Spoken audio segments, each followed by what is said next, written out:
بسم الله الرحمن الرحيم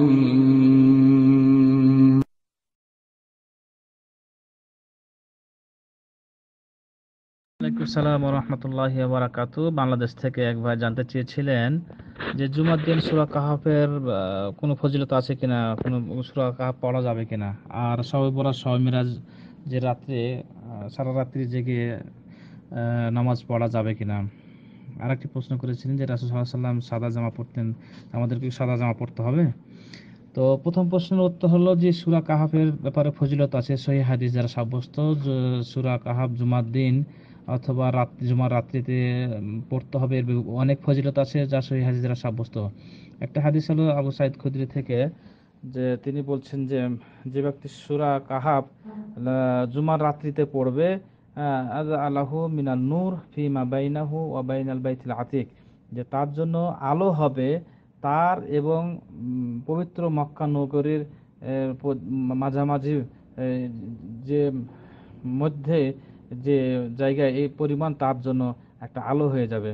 এটা ইমাম দারমি হাদিসটি উল্লেখ করেছেন, ইমাম আলবানী হাদিসটি সহিহ বলেছেন, সোহেল জামে উল্লেখ করেছেন হাদিসটি।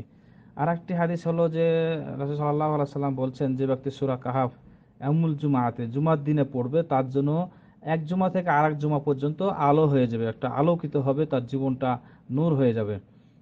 ইমাম হাকিম হাদিসটি বর্ণনা করেছেন, ইমাম বাইহাকী হাদিসটি বর্ণনা করেছেন।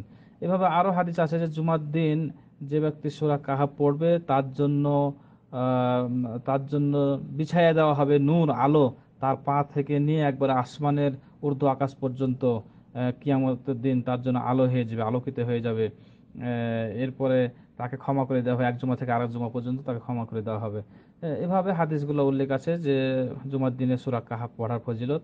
ইনশাআল্লাহ আমরা চেষ্টা করব জুমার দিনে হোক আর রাত্রে হোক সূরা কাহাফ পড়ার ফজিলত আছে।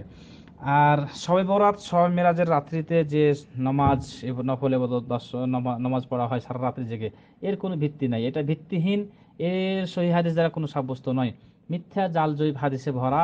যে শবে বরাতে আর শবে মেরাজের রাত্রিতে আপনি রাত্রি জাগরণ করবেন আর নামাজ পড়বেন, হাল্লা রুটি খাবেন, এটা ভিত্তিহীন। শরীয়তে এর ধরনের কোনো বিধান নেই।